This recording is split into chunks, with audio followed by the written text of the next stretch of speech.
Alright, we'll do a quick safety check of the gun so everyone can see that this gun is safe. I already did several off camera, but I always like to do one on camera for everyone's benefit who wants to see that the gun is safe. Nothing in the chamber. We are set to go with this little gun. So let's get on to the review.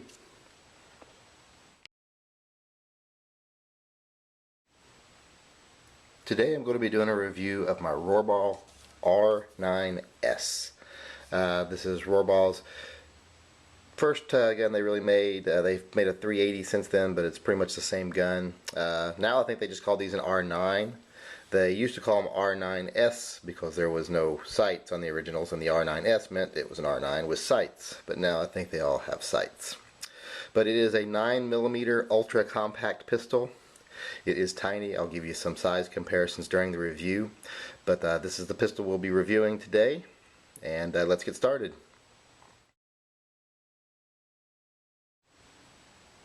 First, we'll discuss the size. As you can see here, I have it sitting next to a Walther PPK.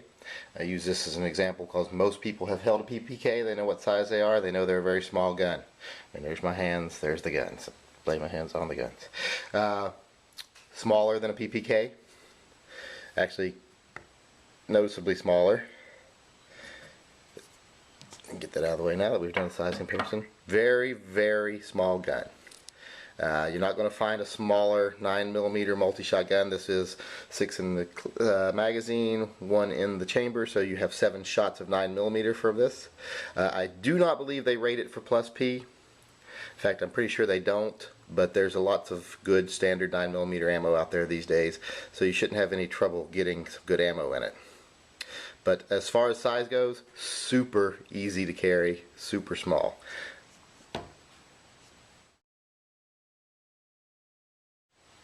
Now we'll discuss the appearance of the gun here real quick. Very nice looking gun, very streamlined, very simple. Not a whole lot of extra doodads on it, just basically a trigger, a hammer, a slide, and a frame, and a magazine. Has a European style magazine release. It's very simple, very streamlined. Kind of looks like a C-Camp on steroids.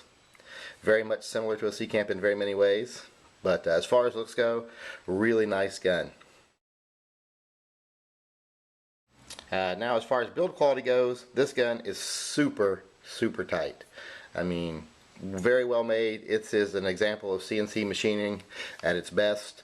The gun, I've never held a better put together gun in my life. It's as good as the C-Camps as far as construction goes. Very nicely made gun. Very nice, actually.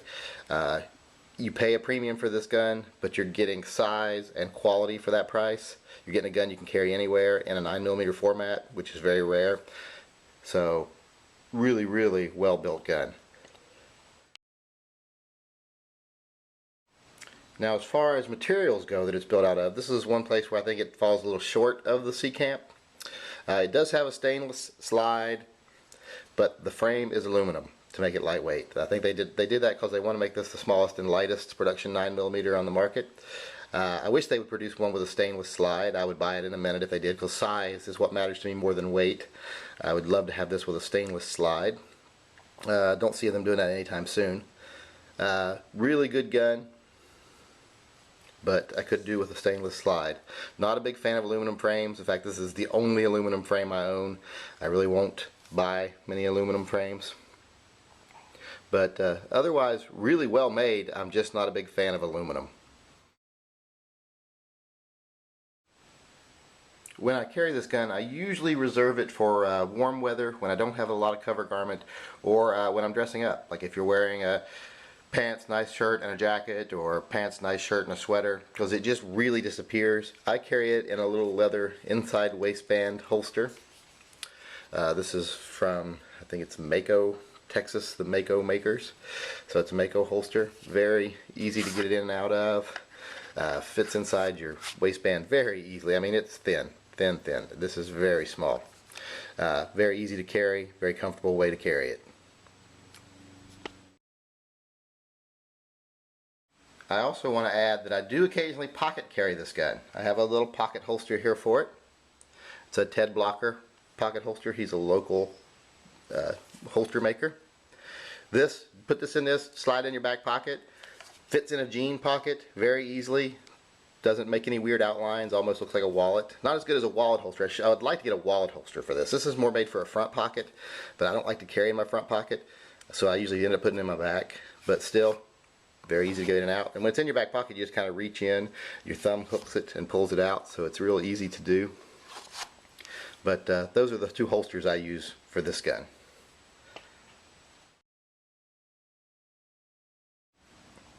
Okay, now when we take it to the range, the first thing people always want to know about is the trigger pull.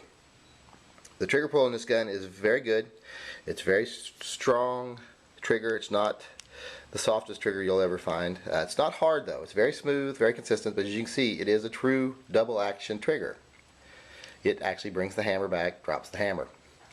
It's very much like a smooth revolver trigger. It's not going to be like a fast, quick reset 1911 or Glock trigger or anything like that. It's not going to be a fast shooter. It's going to be like shooting a double action revolver. But when you take a gun like this, you're not thinking of that multi-foe scenario. You're talking getting one good quick shot off and then a couple follow-up shots. They're not going to be super slow, but they're not going to be as fast as with a single action trigger. But that firing mechanism allows this gun to be smaller than it would be if it was single action. So you give up the single action for the lightweight. I actually prefer a double action trigger anyway, so this really fits me pretty good.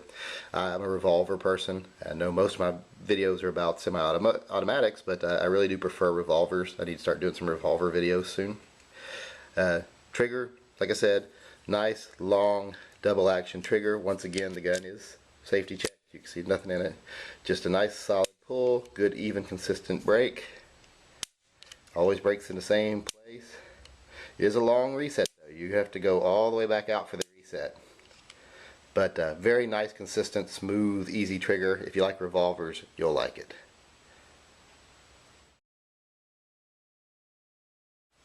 Alrighty, now with a gun this size, another thing people are concerned about is recoil.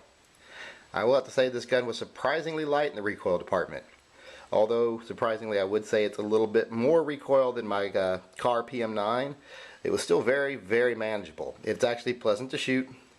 My C-Camp 380 is not pleasant to shoot.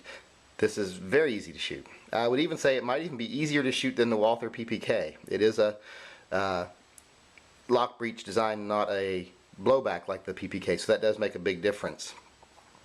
But as far as shootability, very easy to shoot. If you can control the trigger, the recoil is probably not going to bother you because it's actually surprisingly light for a gun this size. 9mm is not the most powerful round in the world, so you're not having to tame anything too big. But in a gun this size, it is surprising that it does shoot so easily. Ask anyone what the most important factor of any carry gun is, and you're usually going to hear reliability. So let's talk about the reliability of this gun. I have put many hundreds of rounds through this. I even did a recoil spring test on it to see how long it took to wear out the recoil spring. Took hundreds of rounds to do it, several hundred rounds actually. Much more than what they suggest. They suggest changing the recoil spring after like 300 rounds or so, but I was able to put several hundred through this before the spring lost any strength whatsoever. As far as just shooting it went, never had an issue with this gun. It has never failed to feed, never failed to fire, never failed to eject. With several hundred rounds through it, it has done flawlessly. It is a perfect performer so far. I wouldn't trust it if it wasn't. I don't trust any gun that doesn't perform perfectly for me. But as far as reliability goes, I'd have to give it 100%, which is odd from these finicky little pistols, but that's just the way it is on this one. I honestly can't say I've had a problem with it. Okay, now we're going to move on to accuracy and how well this gun performed at its range. I'm not the world's greatest shot, so don't take my targets to mean that's what the gun is capable of. That's what I am capable of with the gun. I'm a mediocre shot, so I'm a good use for as the norm or the average, because that's about where I fall, about average. Gun does very well. Some of the targets I had didn't have any good groups on them at all, but that's me, not the gun. I was getting a little shaky by the end of the day. I'd done a lot of shooting that day. I made the mistake of testing this gun after firing about 300 rounds through other guns, so by the time I put 100 rounds through this gun, I was getting a little shaky, and that kind of shows in some of my groups. But the gun really performed very well. I'll show you a few targets here, and we'll discuss each target individually. Alright, target 1. As you can see here, I shot 2 groups on this target, both 5-round groups. I like to do 5-round groups because it spaces your ammo out evenly. One is to the center of mass, one group is to the head, and you can see that pretty cleanly here. These were pretty slow, taking my time rounds at about 20 to 25 feet. That's feet, not yards. Every target I show for this gun today will be feet. I don't see much use of testing a gun like this at 30 yards. It's not what it's made for. It's a self-defense gun only. You're not going to shoot someone at 30 yards. So I test these close up. Both groups are pretty decent groups for a gun this size. Did pretty good on it, I thought. The head group is all in the head. The center of mass group is pretty close together.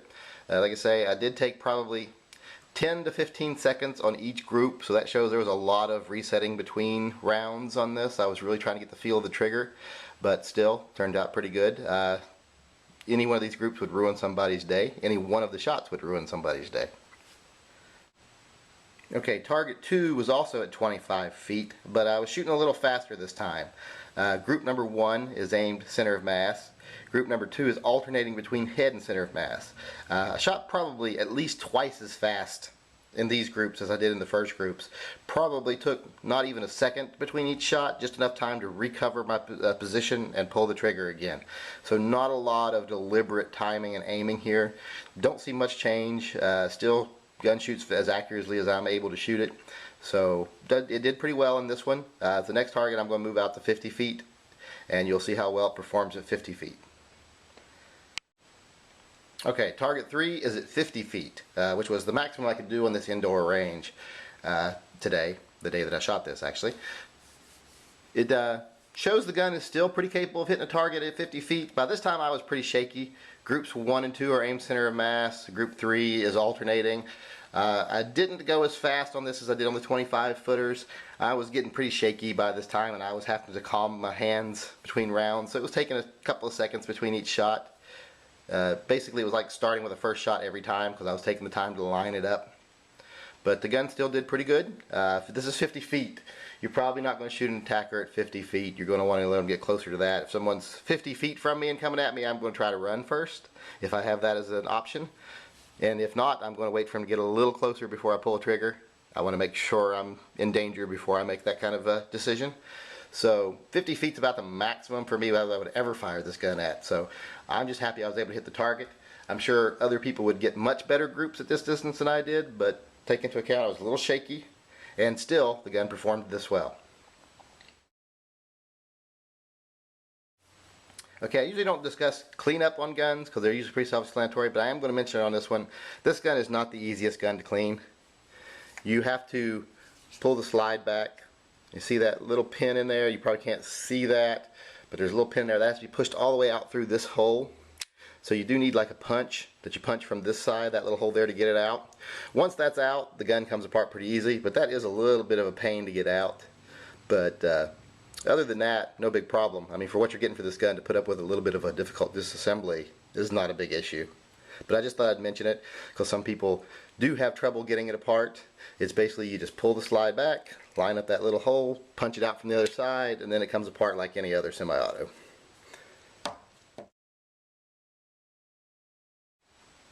Okay, my final impression of this gun, it is the epitome of 9mm carry guns.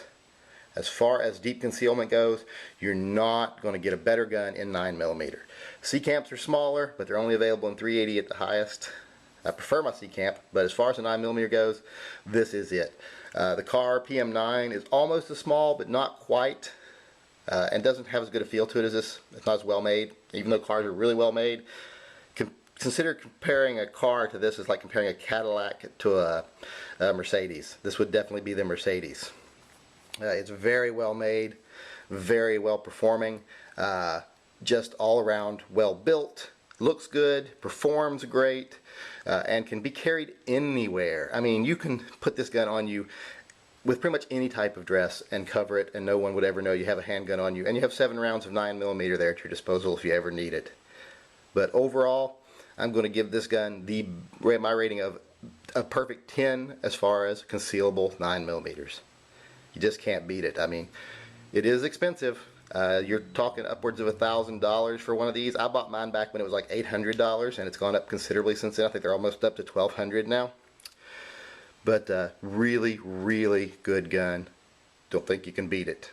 If you're looking for something that can be almost as good but not cost quite as much, look at the CAR PM series, and the new CM series that's coming out looks promising. But if you want the best, go with the Rohrbaugh.